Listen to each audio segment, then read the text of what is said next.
d'ouvrir la marque de sa formation.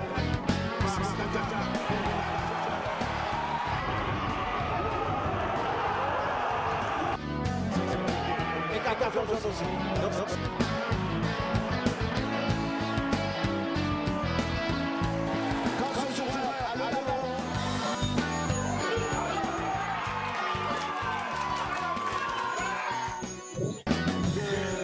Bonsoir et bienvenue dans votre émission C'est le foot avec un plateau diversifié, surtout bien garni au regard des thématiques que nous allons aborder ce soir et qui vise à promouvoir une réflexion commune et prospective sur le sport, singulièrement le football. Le 11 mai 2020, une date symbolique qui marque le début du plan de déconfinement progressif du gouvernement, un confinement qui avait été instauré, rappelez-vous, le 17 mars dernier pour lutter contre la propagation de l'épidémie du Covid-19. On le sait, eh bien, la reprise des compétitions, probablement au mois d'août, mais entre-temps, les commissions de la Ligue ont planché sur un bon nombre de dossiers et ce sera la première thématique de ce numéro de C'est le foot. Deuxième thématique, évidemment, que nous allons aborder ce soir, c'est le CERFA. Le CERFA, ça veut dire quoi? Et tout simplement, c'est le centre d'élite des régions françaises d'Amérique. Quel est son rôle et surtout sa finalité? Il faudra reprendre les compétitions après plus de 55 jours de confinement marqués par le stress, la surcharge pondérale. Psychologiquement, eh bien, il faudra gérer, et oui, gérer cette situation. Mais comment? C'est donc la troisième thématique qui sera développée par la psychologue Barbara Logis, à qui je dis bonsoir. Merci d'avoir accepté notre invitation. Bonsoir. Merci à vous de m'avoir invité. Merci à l'ensemble des invités également et bonsoir à vous. Vous l'avez bien compris, eh bien, honneur aux dames, messieurs, vous n'êtes pas aussi à ce geste. Alain Morvani, bonsoir. Vous êtes le secrétaire général de la Ligue guadeloupéenne de football. Il vous appartiendra d'aborder la première thématique d'ici quelques instants, n'est-ce pas, Alain Morvani? Ben, tout à fait. Bonsoir à tous les amis de Canal 10 et bonsoir à vous. Frédéric Bodino, bonsoir Frédéric. Bonsoir. D'abord, merci de rester aussi tardivement, on le sait, pour l'émission. Vous êtes actuellement à Nantes, dans la Loire-Atlantique, et vous êtes en direct justement pour nous parler du CERFA. Merci encore de rester aussi tardivement, je me répète. C'est bien normal. Merci à vous. Bonsoir à tout le monde. Troisième invité, eh bien, c'est Dimitri Cabaret. Dimitri Cabaret, footballeur professionnel qui est venu passer le confinement avec ses parents. Bonsoir. Bonsoir Dimitri. Bonsoir tout le monde. Merci. Parcours, j'ai envie de dire, de joueur professionnel. On tâchera de connaître un peu plus sur toi, évidemment, et surtout de savoir ce que tu as envie de faire par la suite. C'est un grand plaisir de recevoir, et oui, dans cette émission, notre confrère de Caraïbes Sport. Je vais parler de Gaël. Bonsoir Gaël. Bonsoir tout le monde. Et qui répond toujours positivement, justement, à nos invitations à Canal 10. Bonsoir encore. C'est important, j'essaie de faire le maximum. Voilà. Et pour compléter évidemment ce plateau, eh bien, notre consultant, Steve Masson. Bonsoir Steve. Ah, qui a un problème de retour là. Bonsoir Steve. Ouais, un tout petit problème de retour, Steve. Bon, il va falloir corriger ça.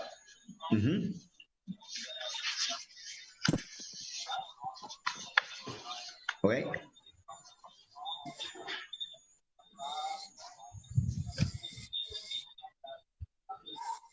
Oui.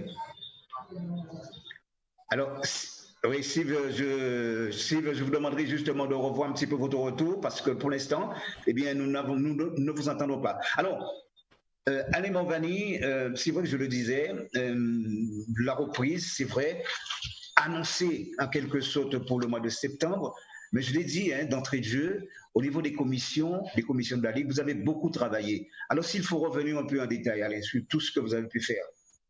Alors, bonsoir à tous. Les commissions, c'est la Ligue qui, dans son intégralité, a beaucoup travaillé, puisque lorsque le sport a été arrêté, il a fallu trouver une manière de vivre sans le ballon, parce qu'on parle de football ce soir. Et très vite, le président d'Artron et son comité de direction ont planché sur diverses solutions. La première solution consistait d'abord à sécuriser les personnels, parce que nous vivions une crise sanitaire sévère. Aujourd'hui, on en sait un peu plus, mais à l'époque, bien sûr, toutes les suppositions étaient permises. Donc, il a fallu d'abord mettre en sécurité les personnels. Nous leur avons proposé, donc, selon un plan établi, de repartir chez eux.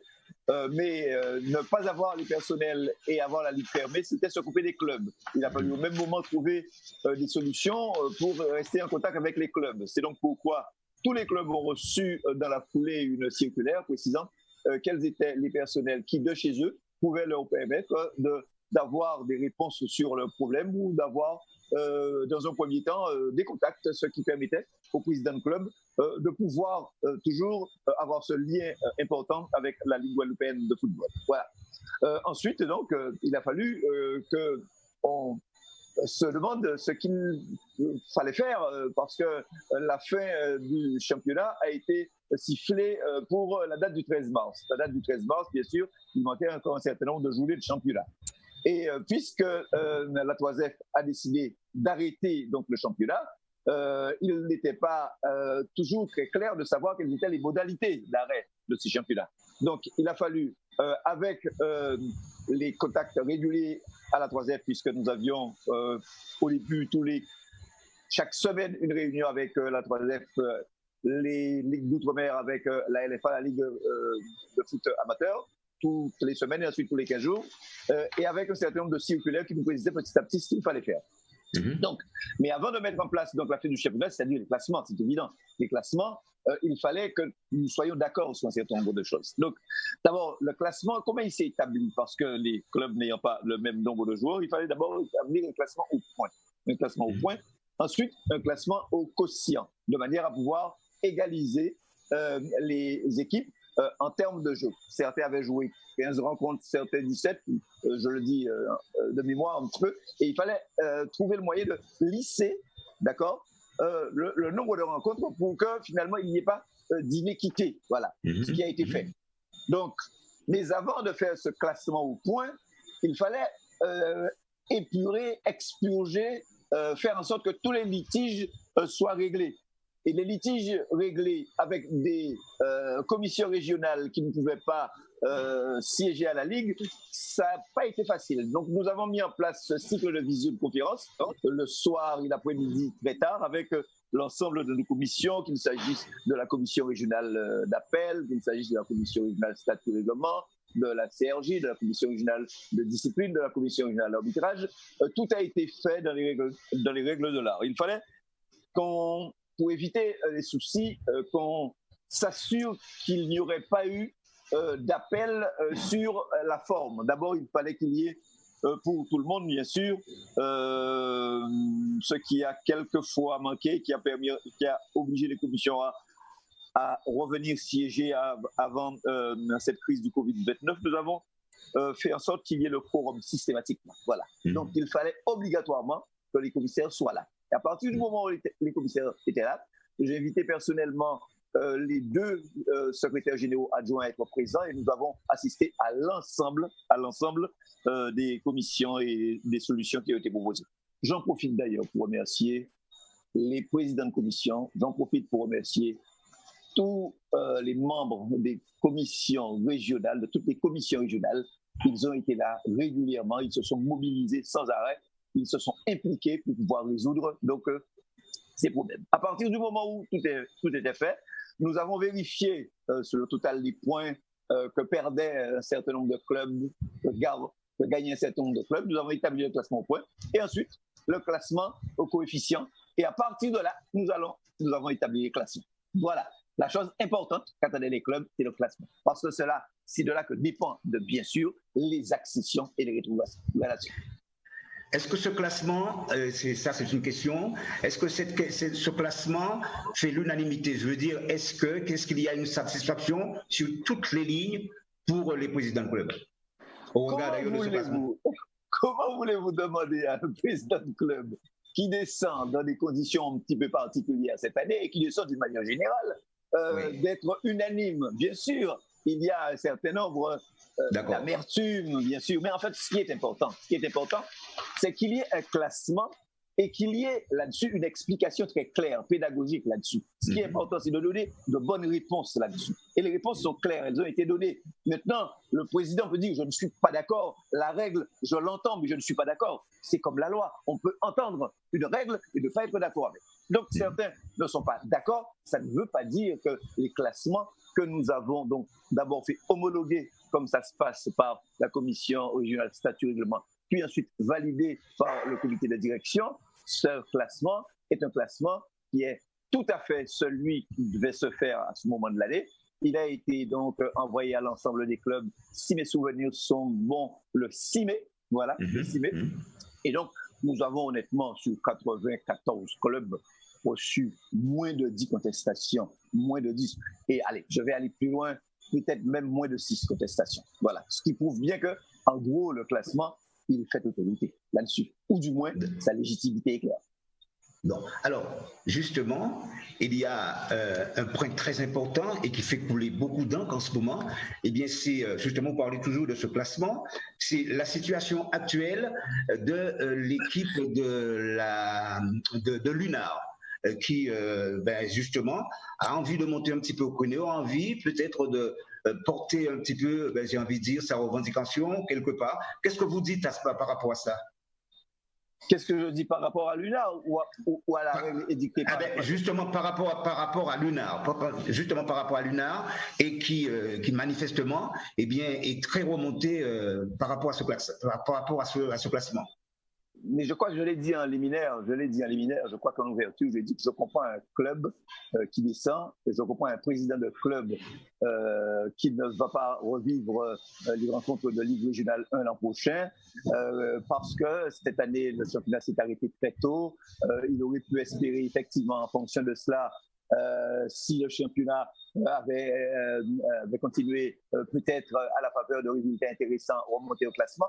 Mais il faut s'arrêter à quelque chose, il faut s'arrêter à un instant. Et l'instant, c'était justement cette fameuse date du 13 mars, donc prononcée par la Fédération française de foot. Donc, je comprends le président Bullard, qui est par ailleurs un ami avec lequel j'ai beaucoup discuté. Donc voilà. Par contre, le PV du COMEX, le procès verbal du COMEX est très clair. Il y a un descendant. D'ailleurs, nous nous sommes battus, nous, contre cela, parce que le président Dartron est monté au créneau là-dessus. Et nous avons demandé à la Fédération française d'éviter cette descente unique. Cette descente unique, parce qu'habituellement, il y a 3 descentes. Cette descente unique. Et le président Dartron, d'ailleurs, est monté au créneau, puisque nous sommes des 3 ligues antillaises, une de celles qui avons le plus milité pour cela. Ensuite, bien sûr, d'autres sont venus, mais nous avons vraiment d'abord essayé de faire en sorte que l'UNAR reste en Ligue régionale.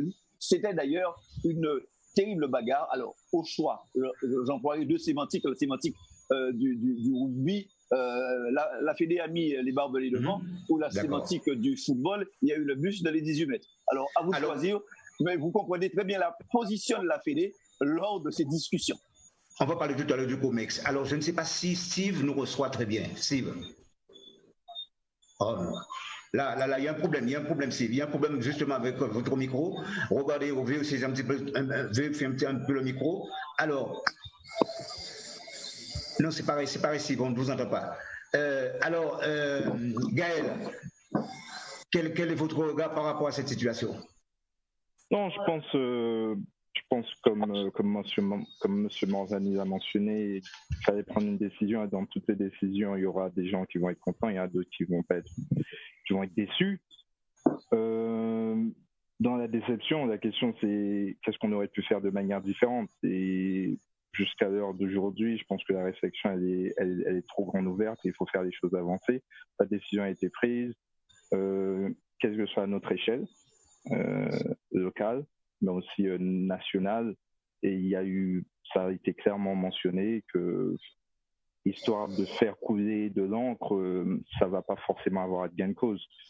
Une chose que je peux profiter pour saluer la Ligue de la Guadeloupe et toutes les ligues, c'est d'avoir réussi à donner le titre de champion. parce que je pense que c'est quelque chose que les gens ils ont tendance à oublier. Nous représentons une petite cellule à l'échelle nationale, mais ce titre représentait énormément pour moi, pour la communauté, en sachant que nous sommes différents. Et cette différence, elle a été reconnue par la Fédé par rapport au travail qui a été fait par les 3 ligues. Parfait. Alors, Alain Morvani, j'aimerais que vous nous donniez quelques informations précises concernant le COMEX, pour que ça soit connu par tout le monde et surtout soit bien perçu par tout un chacun, le COMEX. En quoi le COMEX pose-t-il un problème, en fait? Parce que je ne vois pas trop bien la question. C'est en quoi le COMEX pose-t-il problème? C'est un organisme de la Fédération française de foot. C'est un organisme avec 14 personnes. Voilà, 14 personnes. Donc, des personnes de droit, le président Noël Le Gret, qui est le président de la Fédé, qui est le président du COMEX. 2 autres personnes de droit, c'est Madame la présidente de la Ligue professionnelle du football professionnel, Madame Bois de la Tour, et Monsieur le président de la Ligue du football amateur, Monsieur Marc de Barba. Voilà, ce sont donc ces 13 personnes plus 11 autres qui forment les 14 personnes du COMEX.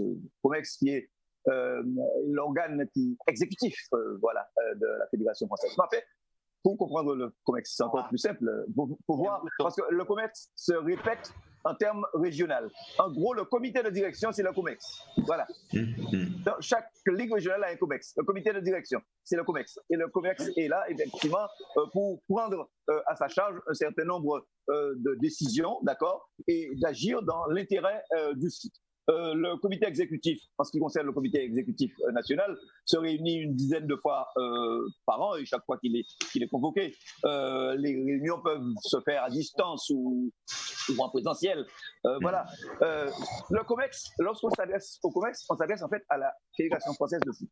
Et je disais tout à l'heure à mon aparté à Frédéric Bodino que lorsque nos documents partent à la Fédération française de foot, eh bien, le tri se fait. Qu'est-ce qui va au COMEX? Le COMEX n'est pas d'ailleurs la seule instance à prendre des décisions, puisque les commissions fédérales peuvent prendre aussi, en ce qui les concerne, un certain nombre de décisions. Voilà. Donc le COMEX est l'organe suprême qui prend des décisions et des décisions importantes. Et le COMEX a beaucoup travaillé là, parce qu'il y avait des décisions à prendre qui sortaient de l'habitude, qui sortaient de ce qui est prévu, et ce qui était prévu, effectivement, c'est le COMEX qui s'en charge. D'accord. Parfait, Alain Morvani. Alors, donc, on le sait, on sort progressivement du confinement. Et vous avez beaucoup travaillé, je l'ai dit, surtout en ce qui concerne les commissions. Dans la conférence de presse, il a été dit que théoriquement, les compétitions devraient recommencer normalement au mois d'août. Est-ce que vous pouvez porter une précision là-dessus? Alors, nous avons en réalité prévu des compétitions. Nous avons prévu un début de compétition le 15 août. Le 15 août. Mais chaque fois que nous sommes avec la Fédé et que nous parlons de précision, on a le sentiment que les dates ne sont pas fixées encore.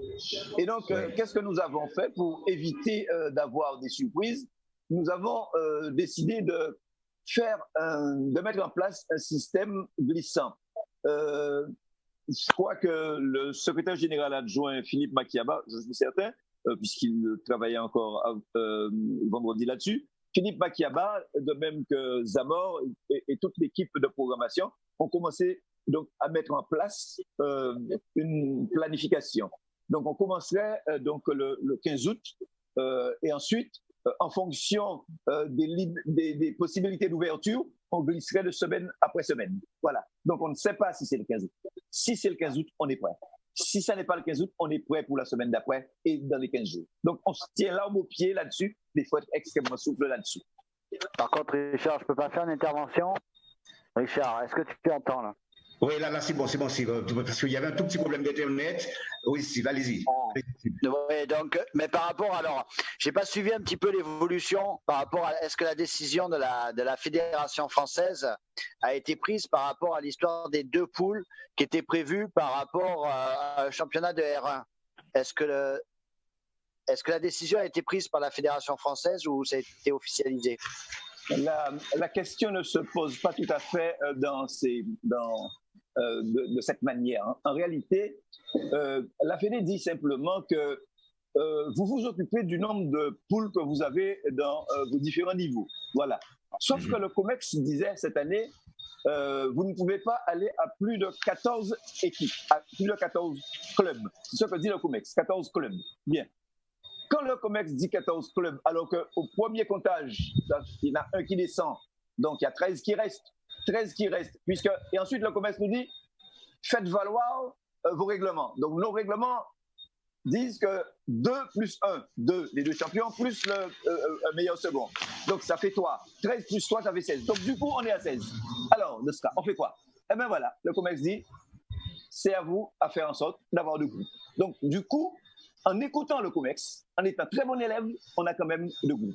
Et comme il faut à ces 2 groupes ajouter le CFA en tant que club invité, nous savons donc effectivement, avant qu'un deuxième accident arrive, nous avions donc 17 clubs, 8 d'un côté, 9 de l'autre. On y va progressivement. Mais est-ce que ça a été officialisé ou pas? Officialisé par qui? Mais soit par la Ligue ou soit par la Fédération française. Mais c'est nous, nous avons la capacité à le faire. Nous avons la capacité à le faire. Ce que nous dit la Fédé, la décision finale, elle est prise déjà. Elle est prise depuis longtemps. Parce qu'elle ne peut pas être prise s'il y a des montées et des descentes, c'est que la décision est prise. Elle est prise, donc nous aurons 2 groupes en Ligue régionale 1, 2 groupes de 9, puisque nous avons prêché pour un nouvel accédant en Ligue régionale 1 avec le CFA, donc 2 poules de 9. Et nous allons donc être en Ligue régionale 1 cette année avec 2 poules de 9. Alors, est-ce que la demande qui avait été faite par rapport justement un championnat avec les 2 poules et prendre les 6 premiers pour refaire encore un tri, est-ce que c'est un championnat classique qu'il y aura avec les 2 poules et un champion de chaque poule, ou il y aura un championnat comme avait été proposé justement auparavant, avait présenté M. Dartron, président? Alors, donc nous aurons 2 poules de 9 équipes, d'accord. Les équipes se rencontrent en match aller au retour et les 4 premiers de chaque poule se qualifient. D'accord? Donc une poule haute qui va disputer les places d'honneur et le titre de champion, et puis une poule basse qui va donc se battre pour la relégation. Ce qui est intéressant, c'est que jusqu'au bout, il y aura, dans un sens ou dans l'autre, voilà, un intérêt pour la compétition. Personne ne va lâcher. Le ventre mou, ça ne va pas exister cette année, puisqu'il y a de l'intérêt partout. Voilà. Et nous, on espère très fort, puisque cette année, on en profite. C'est ça qui est intéressant cette année. On en profite pour rebattre les cartes, pour redistribuer, faire quelque chose, remettre un petit peu le dynamisme dans tout cela pour que nous ne puissions pas avoir à l'envie, et comme chaque année, que les choses se répètent de la même façon. Donc cette année, bien sûr que c'est nouveau. Il y a un peu d'interrogation, ça interpelle. Les repères ne sont plus là. Alors forcément, c'est vrai que des questions se posent. Nous sommes là pour y répondre justement. Alors justement, avant d'aller plus loin, on va parler quand même du CERFA, puisque le CERFA qui rentre cette saison, eh bien dans le championnat, version 2020-2021. Alors en septembre 2019, et là je vais m'adresser directement à Frédéric Boudinot, en septembre 2019, la 3F, avait ouvert en Guadeloupe un centre d'élite, un centre d'élite de régionale française, Amérique, appelé plus communément le CERFA, dont le but principal, eh bien, c'est de compléter la formation des jeunes joueurs issus des Antilles-Guyane. Une nouvelle structure, évidemment, de formation destinée aux U16 et aux U16 et U17. L'idée, c'est de donner une chance, je le dis bien, à ces jeunes d'intégrer un club professionnel. Frédéric Boudinot, je rappelle que vous êtes le directeur de ce centre. Quelle est votre lecture de ce centre précisément? Qu'est-ce que vous avez envie de dire? Vous avez résumé l'idée essentielle. Le but, c'était que certains jeunes à l'issue de la préformation dans leur ligue respective n'avaient pas la perspective de pouvoir jouer en U17 national ou d'intégrer un centre de formation. Et pour certains, la seule option qu'ils voyaient, c'était de se projeter en métropole, quel qu'en soit le coût social, éducatif, psychologique, et au sein d'une fédération comme la Fédération française de football, il était inconcevable que ça perdure. Et à l'initiative de la Ligue guadeloupéenne de football, le projet a été soumis à la fédération qu'il a élargi aux Antilles Guyane. Donc voilà l'idée générale qu'on poursuit. Évidemment, on va voir quelques images de ce centre et surtout ces jeunes qui sont dans ce centre. Est-ce qu'il y a eu une évolution depuis 2019? Et en termes si vraiment il y a une évolution, s'inscrit en quoi cette évolution? Alors, les évolutions, de la part de ces jeunes.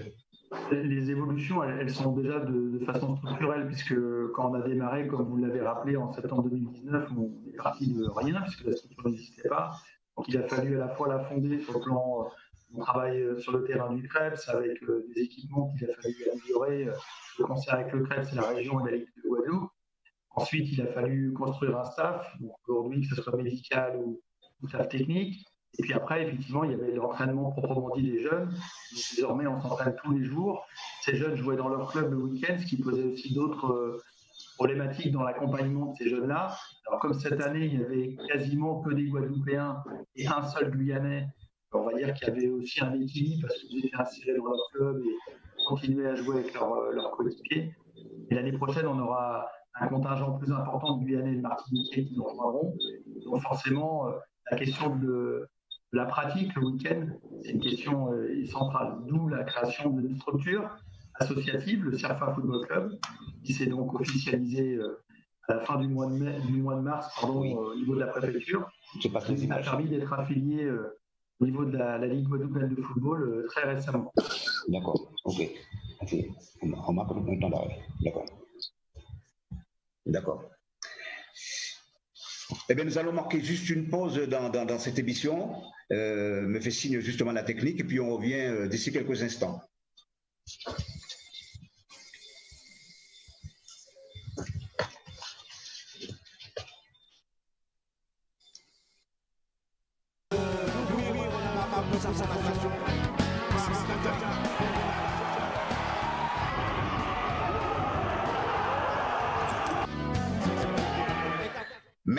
Merci encore à la technique et puis surtout aux amis téléspectateurs, vous nous excusez puisque c'est vrai il y a eu quelques petits problèmes techniques, mais nous sommes à nouveau en direct. Et puis justement, Frédéric Boudinot, vous nous parliez d'ailleurs du CIRFA, vous nous donniez des précisions concernant le CIRFA et surtout avec ces jeunes qui sont au nombre de combien actuellement dans ce CIRFA?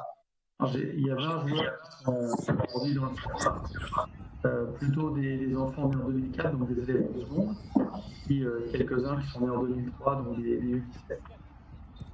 Oui. Alors là, j'ai du mal à comprendre un peu très bien Frédéric Boudinot. Oui. Alors vous disiez, pardonnez-moi. Alors je vous disais qu'il y avait 20 joueurs qui composaient l'effectif. Oui. Il y avait une majorité, 14 d'entre eux sont des joueurs qui sont nés en 2004, donc des élèves de seconde, et les autres sont des U17. D'accord. Alors, à l'origine, quel était le but de ce CIRFA? Le CIRFA, c'était d'abord de passer dans la Régionale 2, il me semble. Sortir en Régionale 3 pour aller en Régionale 2. Non, alors en fait, nous, notre structure, ce n'est pas une structure de compétition au sens on ne concurrence pas les clubs. Nous, on a besoin de jouer parce que quand on s'entraîne tous les jours et que le week-end, on ne joue pas, on ne concrétise pas les apprentissages. C'est une structure de formation. Et pour nous, il nous semblait plus judicieux au niveau de la DTN que cette équipe démarre en R1 avec un statut particulier. Encore une fois, on ne pourra pas concurrencer les clubs d'un point de vue sportif parce que nos joueurs seront au plus vieux des U18. Donc il y a très peu de clubs qui jouent avec des U18 en R1. Il y en a quelques-uns, je le sais. Mais nous, on va jouer très très jeune. Et après, les U18, s'ils sont encore en Guadeloupe, pour les Guadeloupéens, ils joueront dans les clubs de R1 locaux. Et pour les Martiniquais et les Guyanais, ils iront jouer soit dans leur ligue d'origine, soit ils s'implanteront sur un territoire de leur choix. Question de Steve? Oui, non, mais de toute façon, moi j'ai toujours été quand même pour cette structure. C'est une structure quand même qui manquait aux jeunes, pour ceux qui n'ont pas eu la réussite de pouvoir partir. Après, c'est vrai qu'actuellement, ça porte une certaine polémique vis-à-vis, parce que chacun voit un peu personnellement, vis-à-vis des clubs, vis-à-vis aussi du championnat. On a peur que ça fausse le championnat. Mais après, je pense que chacun, a priori de côté et que chacun puisse mettre le positif des jeunes. Parce qu'actuellement, c'est surtout pour mettre en avant justement l'évolution des jeunes. Donc, c'est là qu'il faut tenir compte. Donc là, avoir une structure comme ça, après le pôle espoir, pour ceux qui n'ont pas permis, ça leur permet de garder toujours espoir et d'être concentrés sur un football avec une rigueur et une compétition le week-end qui permet d'avoir à chacun de la compétition, qui n'est pas négligeable, une R1 quand même. Donc, pour des joueurs peut-être de 16 ans, 15, 16 ans, 17 ans, 18 ans, donc c'est vraiment une très bonne chose. Après, je comprends certains présidents, je me mets à leur place aussi par rapport, peut-être qu'ils vont perdre un de joueurs qu'ils auraient pu bénéficier, mais je pense que là, il faut penser réellement à la progression de nos jeunes aussi. À la progression de nos jeunes, oui. Qui seront peut-être justement du bien à des équipes de R1 par la suite, à des clubs et voilà. Donc, bon, alors Frédéric Bodino, à terme, ces jeunes, on a bien dit, eh bien, ils auront d'ailleurs suffisamment de bagages pour entrer dans un club professionnel. Bon, j'imagine que vous êtes confiant. Et est-ce que vous avez, parmi les joueurs que vous avez en ce moment, est-ce que vous voyez ceux qui ont le potentiel de pouvoir justement intégrer un club professionnel demain? Alors, effectivement, l'objectif espéré, c'est que ces jeunes-là retrouvent les conditions pour intégrer un centre de formation en métropole. Oui, bien sûr. Il faut quand même être clair, il y a très très peu de joueurs, y compris en métropole, qui rentrent dans un centre de formation qui deviennent professionnels. Donc, même si on a créé cette structure-là, on ne va pas transformer le club en or. Maintenant, pour revenir à la deuxième partie de votre question, il y a effectivement, parmi les 20 garçons qu'on a aujourd'hui, des éléments qui sont prometteurs. Et un des enjeux pour nous, c'est de bien les entraîner. Et le second, c'est d'arriver à créer les conditions pour que ces jeunes soient vus par les clubs professionnels. Parce que les clubs professionnels ne se déplacent pas jusqu'en Guadeloupe, ou rarement. Et déplacer un jeune pour juste voir s'il a le niveau, ça coûte très cher à un club professionnel, quel que soit son niveau. Donc forcément, c'est des investissements. Et nous, notre part, au niveau de la Fédération française de foot et des ligues ultramarines antilles-Guyane, c'est de créer ces ponts-là. J'en suis un à travers mon profil et les relations que je peux entretenir avec mes collègues français de métropole, mais il y a également la structure qui est appelée à se déplacer pour promouvoir ces jeunes. Gaël. Oui. Donc pour moi, je suis d'accord avec tout ce que Steve a mentionné. Je pense que c'est quelque chose qui est très important pour les jeunes. Je veux dire déjà l'élite jeune, parce qu'on parle de 30-36 jeunes sur une population de cette tranche d'âge de 3000 jeunes licenciés. Bon, c'est une élite, on comprend. Ce que moi j'avais compris concernant le CERFA, c'était former des jeunes pour partir aux États-Unis. Parce qu'on parle des jeunes de moins de 19, où à partir de cet âge, c'est encore très très difficile de trouver un club pro. On a des statistiques, c'est presque impossible. Si un jeune ne part pas après le pôle espoir, qu'il puisse trouver un club pro. Ça, je peux comprendre. Donc maintenant, moi, on a plutôt parlé du CERFA en tant que centre de formation club pro, mais je pense que c'est plutôt une structure pour donner une facilité au niveau des États-Unis. Moi, c'est ma compréhension du CERFA. Une question que je voudrais poser concernant l'association qui a été créée. J'ai cru que l'association, c'était pour le CERFA, mais en regardant les statuts, on voit que ça commence à partir de U15 jusqu'à U19. Avez-vous l'intention d'intégrer le pôle dans cette structure et pourquoi ça a été mentionné comme ça? C'est une première question. Oui. Alors, pour répondre à la première partie de la remarque, effectivement, on sait que, comme je l'ai dit tout à l'heure, on ne transformera pas le club en or et faire croire à tout le monde que parce qu'ils rentrent au CERFA, ils vont signer dans un club professionnel, ce serait mensonger. On le souhaite, mais on sait qu'on ne pourra pas assurer ça pour l'ensemble des jeunes. Et par contre, comme ils suivent un cursus scolaire classique, avec les mêmes cours que leurs homologues du même âge, on leur permet, on est en train de créer des passerelles avec l'Amérique du Nord, donc le Canada et les États-Unis, de pouvoir espérer décrocher une bourse et poursuivre leurs études à un niveau universitaire tout en continuant à jouer au foot et peut-être, on ne sait pas, comme tu le disais Gaël, de rebondir d'une façon ou d'une autre dans un championnat peut-être un peu plus accessible de prime abord et après, c'est la vie qui fera le reste. Donc nous aujourd'hui, c'est vraiment ça l'enjeu. Après, par rapport à la deuxième partie de la question qui correspondait l'âge dans les statuts, on était obligé de le prévoir parce que ça nous arrive d'avoir des enfants qui ont des années d'avance, des années de retard. Et donc, on ne voulait pas, à travers nos statuts, exclure une population de jeunes. Imaginons que j'ai un garçon qui a redoublé, il finit sa troisième, il ne vient qu'à 16 ans avec nous, et il va jusqu'au bac, il a eu 19. On s'est dit, si statutairement on peut l'exclure à cause de ça, ce serait unique. Donc, on s'est dit, on n'aura que des U16, U17, U18, mais s'il y a une exception de temps en temps, bah, elle sera permise. Et juste pour rebondir sur les États-Unis, puisqu'on parle d'une structure, une structure où il y a un club qui a été créé, un transfert aux États-Unis va faire partie, si je me trompe guère, des indemnités de. Il y aura des indemnités de préformation déjà que le district va toucher, puisqu'il va passer par le pôle, mais aussi il y aura des indemnités de mutation. Et ça, c'est une première pour les 3F et pour une ligue d'avoir des joueurs et pouvoir les redonner à d'autres clubs pro. Pourquoi ça a été décidé ainsi ? Alors, nous, en fait, au niveau de la structure associative, on n'avait pas de vocation à récupérer des indemnités. Ce n'est pas l'enjeu pour nous. L'enjeu, c'était surtout d'avoir le droit de pratiquer en compétition. Donc, juridiquement, si on n'était pas une association constituée, on pouvait prétendre à aucun statut, invité ou pas d'ailleurs, dans la Ligue guadeloupéenne de football. Après, concernant les indemnités, ce que moi je maîtrise le mieux, c'est tout ce qui peut se passer au niveau de la métropole, puisque les textes sont bien connus. Par rapport aux États-Unis, nous, là, je ne pourrais pas vous donner de façon précise quelles sont les clés de répartition. Je sais qu'une fois qu'on est professionnel, il y a des indemnités qui retombent, et les indemnités de formation auxquelles vous faites référence, pour moi, elles ne s'appliquent que sur le territoire français, à travers les centres de formation agréés du territoire ou sur les territoires de l'UEFA. Après, pour aller dans les universités américaines, pour moi, il n'y a pas de droit de transfert, ni d'indemnité de formation. C'est le jour où il va signer pro, et surtout le jour où il y aura un transfert entre deux clubs pro, il y aura des retombées pour le club, la ligue, et nous, le CERFA, peut-être aussi, mais ce n'est pas la vocation pour laquelle ça a été fait. Mais je peux te confirmer qu'il y a une prime, de mutation qui est disponible sur le règlement de la FIFA en annexe 3. Donc, tout transfert d'un club, d'un joueur, jusqu'à ses 23 ans, s'il est transféré dans une ligue autre que la Ligue française, il y a une prime de mutation. Et cette prime de mutation va procéder. Même s'il est mineur. Non, 23 ans.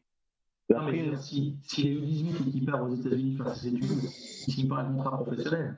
Voilà. Mais s'il signe un contrat professionnel avant ses 23 ans, puisque si on suit le cursus, je crois que c'est 5 ans d'études, s'il signe un contrat professionnel avant ses 23 ans, il a droit à un droit de mutation. Et dernière question. Ma dernière question, Richard, c'est sur. Oui, pas de souci, allez-y. C'est sur la compétitivité de ce club. On se retrouve avec un CERFA, l'un des meilleurs, puisque c'est unique sur le français, des GPS, la vidéo. Il y a seulement 2 entraîneurs, je crois, qui a ton niveau d'études en Guadeloupe.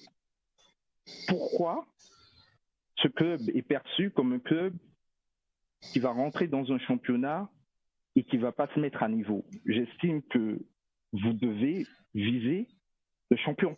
Vous avez une structure de mini-sélection, club pro, tous les équipements, tout dans votre avantage. Pourtant, le discours est autre que de devenir champion. Alors d'abord, on a beaucoup de respect pour nos adversaires. Je n'ai pas rencontré forcément encore. J'en connais quelques-uns à travers les échanges qu'on peut avoir. Et puis ensuite, nous, on sera très très jeunes. L'année prochaine, comme je disais tout à l'heure, j'ai 7 U17, donc je joue avec 7 U18 contre des seniors de R1 et les autres, ça va être des U17. Donc je pense que sur certains matchs, sur certains moments du match, on aura peut-être des lacunes. On apprendra, la répétition des rencontres doit nous aider à ça. Et il est possible que ces éléments-là, ces moments-là, nous fassent perdre telle ou telle rencontre.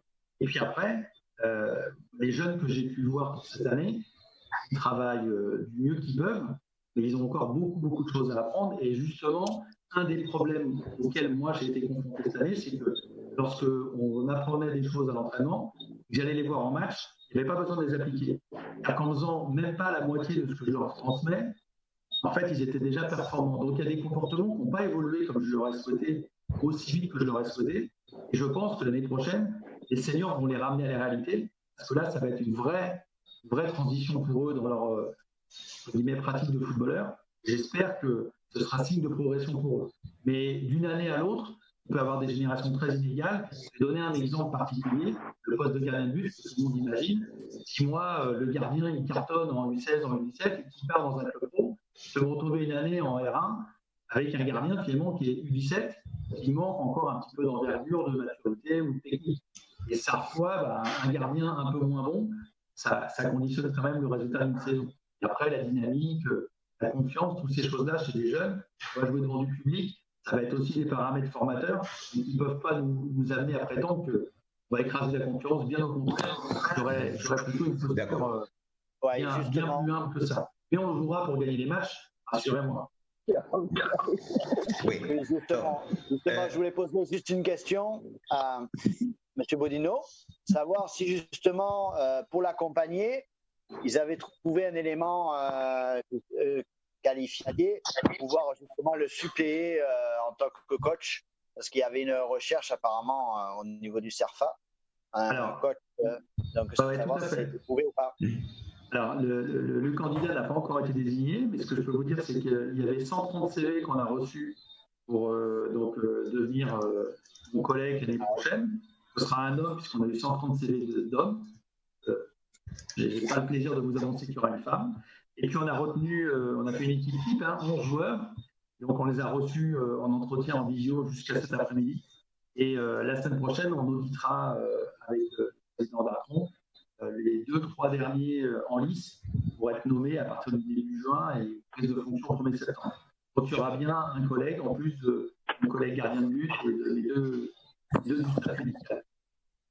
Alors, Alain Morbani, l'intégration de ce club CERFA, justement, dans la Régionale 1, comment ça a été perçu par les présidents de club? Diversement, je devrais dire. Parce que Frédéric a largement amorcé une partie de ma réponse là-dessus, forcément. Et Steve Masson aussi, en disant que, forcément, un président de club qui se rend compte qu'il a un bon élément de 17-18 ans qui va passer au CERFA, qui ne va pas porter sa contribution à son club formateur, mais justement, à 17-18 ans, s'il est encore là, c'est que sa formation n'est peut-être pas terminée, qu'il a encore des choses à apprendre. Et puis, au fond, regardez l'intérêt du gamin, parce que, au fond, si le gamin a fait le choix du CERFA, il peut faire un choix différent. Il peut ne pas aller au CERFA s'il le souhaite. S'il va au CERFA, c'est qu'il est volontaire pour y aller. Donc, s'il est volontaire, c'est qu'il a une ambition. Et cette ambition, c'est forcément ce que nous propose le CERFA. La possibilité de rester dans son centre d'intérêt matériel et moraux, ça c'est extrêmement important. Intérêt matériel et moraux, c'est-à-dire la Guadeloupe, proche de la Guyane et de la Martinique, et de pouvoir jouer avec toutes ses compétences. Souvent, et le président le dit souvent, les jeunes, ils s'en vont très tôt. Ils vivent la galère et lorsqu'ils reviennent, ils sont tellement cassés qu'il faut les bonjours de Bimao. Et ce n'est pas le club de l'USBM. Les bonjours de la belle citadelle qu'il y a à Bimao. Et justement, on a du mal finalement à les réintégrer. Justement, le CFA, il n'est pas fait que pour ça, mais il peut aussi nous éviter ça. Alors, regardons l'intérêt du gamin. Donc, si les présidents de clubs sont mécontents, je suppose que certains voient la venue du CFA avec un œil un peu interrogateur.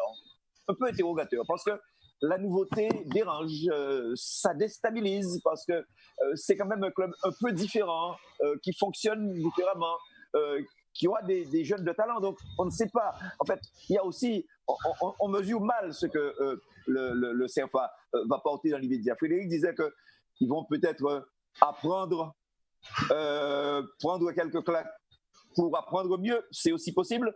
Ils vont peut-être très vite se dire qu'il faut qu'on y aille parce qu'on est évalué à chaque rencontre. Parce que un gars du CFA, à chaque rencontre, il est évalué par ses profs, par ses éducateurs. Donc c'est complètement différent. Il ne joue pas au jour le jour, il ne se relâchera pas. Peut-être que ça sera aussi des surprises. Alors forcément, ça dérange. Je comprends les présidents de club.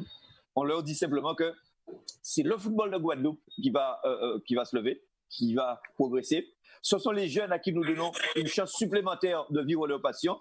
Et quand je parle de vivre leur passion, je regarde Steve Masson avec bonheur pour bien faire comprendre qu'il faut qu'il vive sa passion. Il faut qu'il aille jusqu'au bout et le CFA lui permet de vivre cette passion-là. Oui, tout en sachant que cette équipe de CFA ne va pas compter dans le classement. On est d'accord. Alors, il y a deux manières de voir les choses. D'abord, oui. Je reprends ce que dit Bodino. Bodino dit, Frédéric dit, nous sommes là pour faire en sorte que le jeune progresse. Sous-entendu, la performance n'est pas notre premier repère pour que le jeune progresse. Mais quand il va progresser, forcément, il va devenir plus performant. Quand il va devenir plus performant, il va poser quelques problèmes à d'autres. Enfin, on l'espère, puisque finalement, on pense qu'ils font partie des meilleurs, donc forcément, on pense qu'ils vont progresser. Donc, alors, au classement, on verra ce que ça donne. Ça n'est pas l'objectif premier d'être premier, deuxième ou troisième. On verra ce que ça donne simplement. Ce qui est sûr, c'est que le CFA n'aura pas le titre de champion. Voilà, si c'est ça la question. Il n'aura pas le titre de champion. Il peut terminer premier, par contre. Oui, mais justement, terminer premier, de ne pas avoir le titre de champion, est-ce que ce ne serait pas un peu de frustration un peu de frustration pour les joueurs? Parce que ce n'est pas l'objectif. Frédéric l'a dit encore. Oui. L'objectif, ça n'est pas cela. L'objectif, c'est de progresser jour après jour, match après match. Et l'objectif, ce n'est pas d'être champion, mais l'objectif, c'est de faire suffisamment pour pouvoir être un candidat, un bon candidat à une aventure professionnelle plus tard. C'est ça l'objectif. Alors, bien sûr, un titre d'intervention. Je voulais juste savoir si, excusez-moi, Monsieur Morvani, je vous ai coupé un petit peu sur le. C'est juste savoir, justement, au niveau du championnat, ils seront présents, mais est-ce qu'au niveau de la Coupe, ils seront présents aussi? Non, pas du tout. Il n'est pas dans le championnat. Non, pas du tout. Pas du tout. Parce que la Coupe et la question de Steve est extrêmement importante, parce qu'en Coupe, il serait obligé d'aller jusqu'au bout et de gagner la Coupe. Ouais. Voilà. D'accord? Voilà. On revient d'ici quelques instants, je vous propose, pour la deuxième partie de cette émission, pour l'heure, nous marquons une pause couleur dans cette émission, on se retrouve tout de suite après.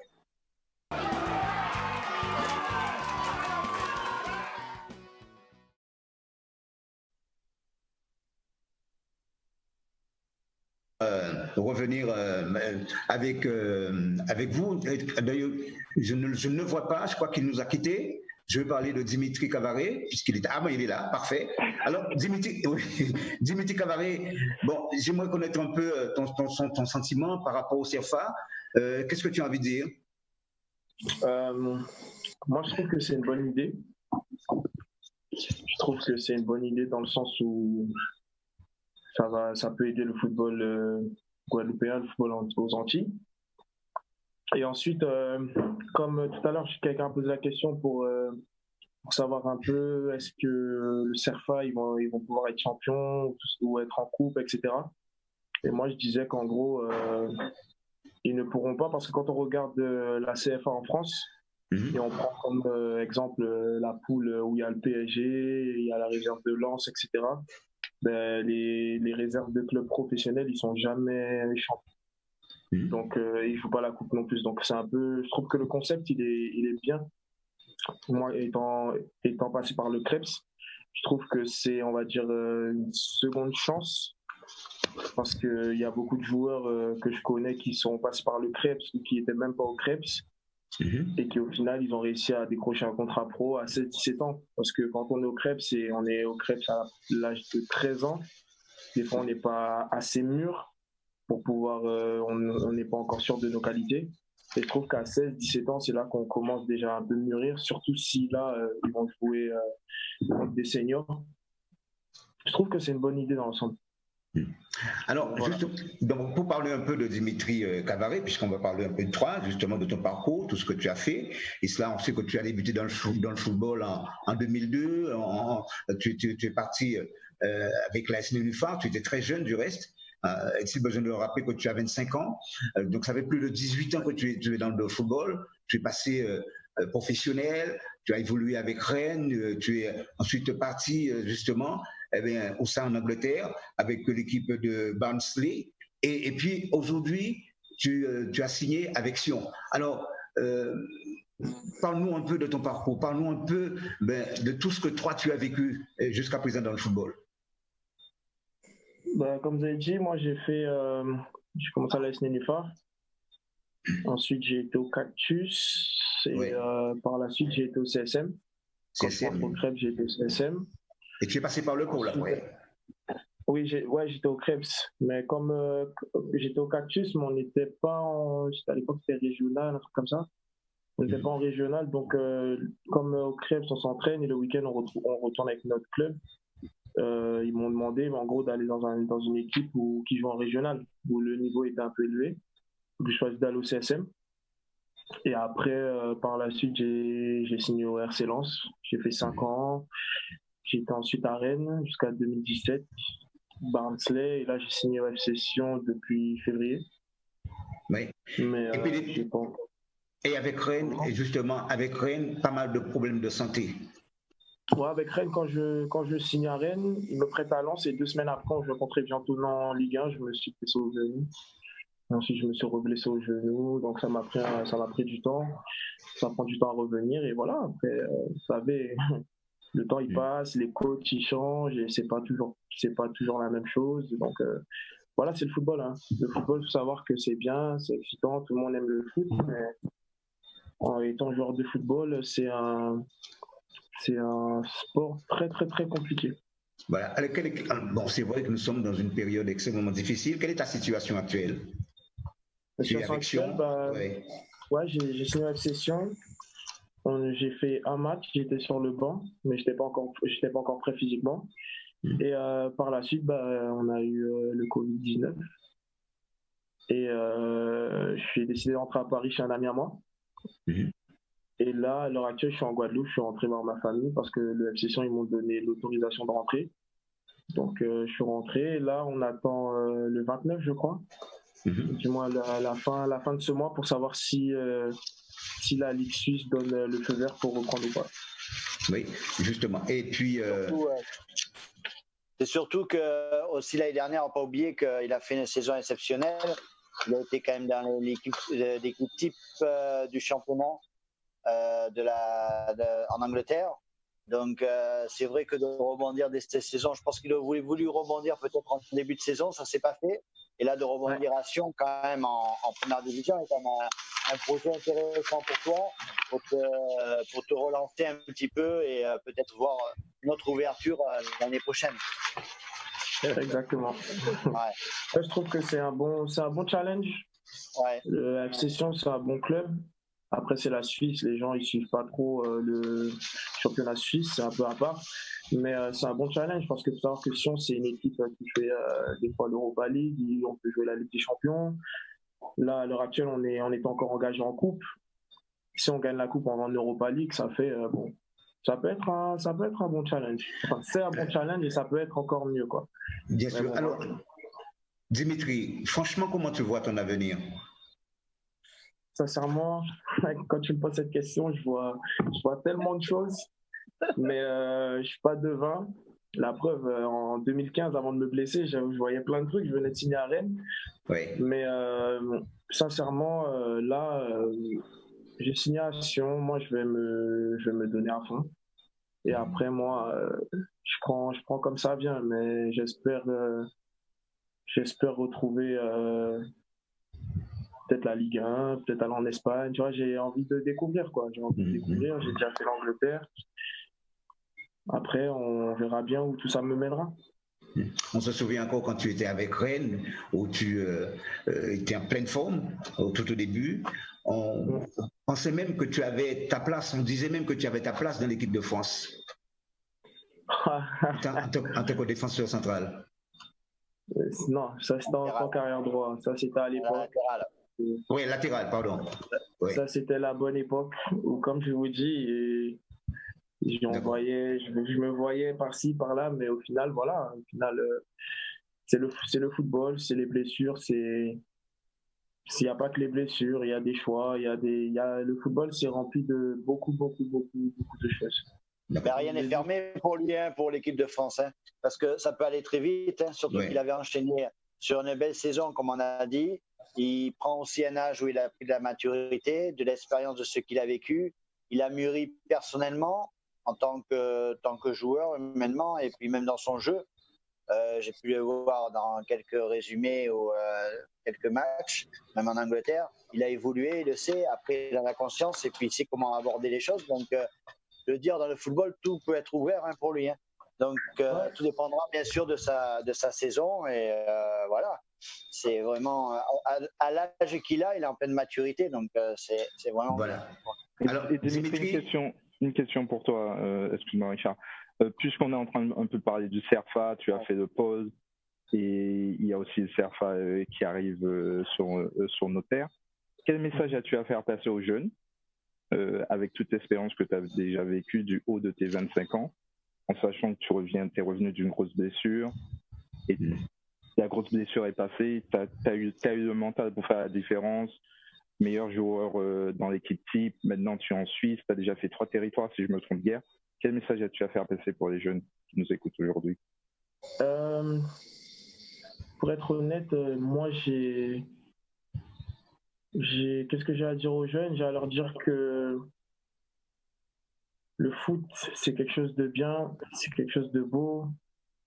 Vous savez, vous entendez plein de trucs, vous entendez des gros chiffres à la télé, voilà, mais faut savoir que le foot, c'est beaucoup de sacrifices. Le foot, c'est beaucoup de travail. Et le foot, c'est beaucoup de sérieux aussi. Parce que, comme je m'adresse aux jeunes du CERFA, vous avez bien vu que le Krebs, peut-être vous étiez au Krebs, ça n'a pas marché, mais vous avez des amis qui sont partis. Là, on vous donne une autre chance. D'habitude, on dit que le train, il passe pas 2 fois, mais là, on va dire qu'il est passé 1 fois et demie, 2 fois. Donc, faut saisir sa chance et essayer de... Comme on dit, il n'y a que le travail qui paye. J'étais pas le plus talentueux, il y avait meilleur que moi. Mais au final, on n'est pas beaucoup à être arrivé à signer un contrat professionnel, juste ça. Juste signer un contrat professionnel. Après, faire une carrière, c'est autre chose. Mais juste signer un contrat professionnel, je pense que c'est déjà une belle récompense. Après, faire une carrière, je pense que ça vient ensuite, ça vient avec le travail, ça vient avec aussi un peu de chance. Et voilà. Vraiment, la toute dernière question avec toi, Dimitri. Est-ce que tu te prépares physiquement pendant ton séjour ici en Guadeloupe? Oui, il va falloir... je me prépare, bien sûr que je me prépare. On a aussi on est suivi, on va dire. La session, ils m'ont envoyé un programme à faire et on est suivi, on doit rendre des comptes tous les dimanches. Ça fait, voilà, je suis obligé de travailler parce que je suis encore sous contrat malgré Covid et tout. Je suis encore payé, donc je suis obligé de travailler et rendre des comptes pour peut-être bientôt retourner sur les terrains et peut-être jouer, quoi. Alors, Madame Barbara Logis, c'est vrai qu'il faudra reprendre les compétitions, qu'on le veuille ou non. Et tout cela après plus de 50 jours de confinement, marqué par le stress, la surcharge pondérale, je le disais d'entrée de jeu, psychologiquement, eh bien, il faudra gérer cette situation. Mais comment faire selon vous? Bon, c'est vrai que le virus, malheureusement, n'est pas encore totalement vaincu. Donc, le déconfinement s'avère progressif. Parlez directement dans le micro. Ou parlez un peu dans votre micro. Voilà. Alors, ça va, vous m'entendez? D'accord, donc je disais que le virus n'étant pas encore totalement vaincu, il faut vraiment que le déconfinement se fasse progressivement, que la reprise de l'activité également, et que bien comprendre qu'il y a un mouvement entre le confinement et le déconfinement, dans la mesure où cette période de confinement n'a pas été de tout repos. Il a fallu, ça a demandé du temps, j'imagine, à tout un chacun de pouvoir accepter cette situation. Après, de s'adapter, de mettre en place en fonction des ressources intérieures de chacun pour pouvoir gérer cette période. Et le déconfinement, effectivement, peut être aussi source de stress dans la mesure où, dans un premier temps, il va y avoir un sentiment d'apaisement et surtout ce sentiment de liberté, mais étant donné que le confinement n'a pas été de tout repos, au niveau mental, on n'a pas lâché prise. Donc j'ai envie de dire que il peut y avoir un épuisement mental et physique. Donc il faut que, j'imagine, les sportifs fassent attention à cela, à leur baisse de motivation ou un excès de motivation, et qu'ils soient à l'écoute vraiment d'eux-mêmes, de leur corps, de leurs émotions, de manière à adapter progressivement et ne pas vouloir absolument reprendre de manière active et intense la pratique sportive. Il faut qu'ils soient vraiment vigilants là-dessus, se donner un temps de réadapter le corps aux entraînements très contraignants qui exigent le sport à un haut niveau. Oui. Est-ce que vous partagez ce discours de ceux qui disent que rien ne sera plus comme avant? Je pense totalement, puisqu'il faut vivre avec le virus. Il est encore actif. Donc, c'est vrai que il va falloir ne plus chercher à vouloir absolument que les choses reviennent avant le confinement et plutôt chercher de nouveaux repères pour pouvoir gérer cette situation de crise qui est encore actuelle. Voilà. Eh bien, nous sommes arrivés quasiment au terme de cette émission, puisque l'heure qui nous était impartie est quasiment, c'est quasiment la fin. Le mot de la fin, donc la conclusion. Et là, je vais commencer avec vous, hein, pourquoi pas Alain Movani, d'abord. Bien, je crois que Madame Logis vient de dire que les choses ne seront plus comme avant. Et je crois qu'en football, nous tentons de mettre en place un mouvement de manière à faire évoluer notre football, de manière à ce qu'il réagisse dorénavant différemment. Le CERPA fait partie de toutes ces mesures qui ont été prises. D'autres sont là encore. Laissons faire le temps et faisons confiance en nos propres forces. Donnons-nous le temps et puis travaillons pour pouvoir remonter la pente. Nous l'avons fait en partie déjà avec les Guada Boys. La Ligue travaille, elle est au service de tous les clubs guadeloupéens. C'est ensemble qu'on y arrivera. Frédéric Bozino. Moi, je vais simplement rebondir sur les éléments du contexte, c'est-à-dire le Covid. C'est aussi une opportunité. Je pense à nos garçons, là, la vingtaine dont je vous ai parlé tout à l'heure. Ils ont un entraînement quotidien que je leur envoie chaque semaine. Et ils apprennent des choses sur eux-mêmes. Ils apprennent à mieux se connaître. Et je pense que même si c'est quelque chose qui n'est pas évident à vivre, on ne l'a pas choisi, certains ont subi, c'est aussi une belle opportunité d'apprendre. Donc, je reste sur cette note. Merci de votre écoute. Bonne soirée. Merci. Alors, Barbara Logis. Oui, donc je dirais, simplement, je rappelle toutes les mesures de sécurité à prendre, notamment au niveau des encadrants et au niveau des sportifs. Voilà. Et je salue aussi... Le micro ? Oui, excusez-moi. Je salue aussi tout le travail de réflexion qui est fait autour justement de la reprise de l'activité sportive ou du football en particulier. Tous les acteurs qui sont autour de ces sportifs, ces jeunes sportifs. Et sincèrement, je pense que ça donne de l'espoir, mais voilà, restons en alerte par rapport à cette situation particulière. Gaël.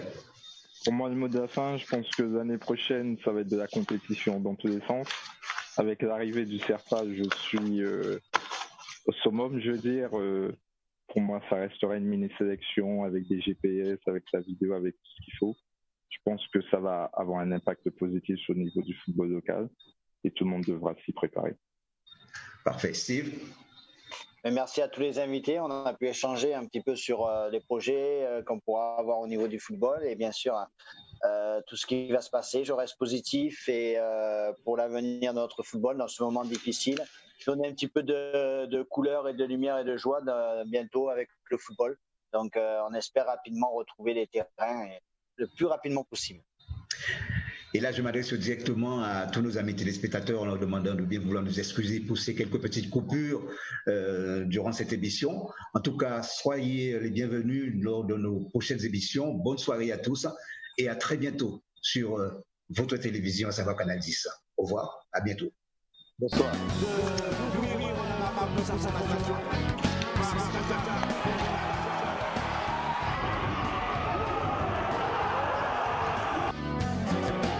Et attention aussi.